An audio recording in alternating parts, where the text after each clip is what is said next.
Bismillahirrahmanirrahim. Assalamualaikum warahmatullahi wabarakatuh. Teman-teman, ini ada kalender seperti ini ya.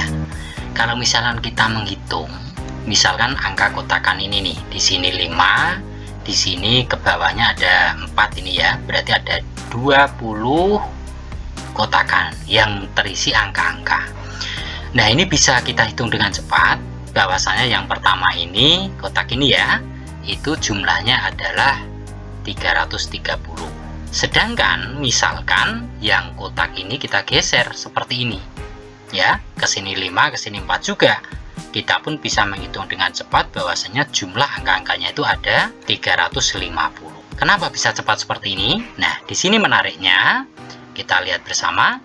Yang pertama tadi yang 330 ya, sebenarnya tinggal kita melihat angka terkecilnya, yang berarti di sini angka terkecil itu adalah 4 ini ya, saya tuliskan 4. Terus angka terbesarnya adalah ini kan, 29. Maka di sini akan kita tambah dengan 29. Kalau 4 ditambah 29, tentu hasilnya adalah 33. Nah, 33 ini tinggal kita kali 10. Berarti jadi 330. Nah, ini jumlah angka yang ada di sini.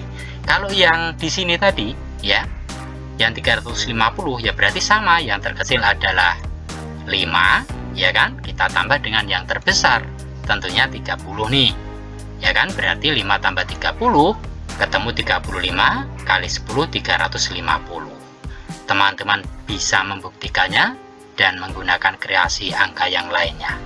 Menarik bukan? Baik, demikian. Assalamualaikum warahmatullahi wabarakatuh.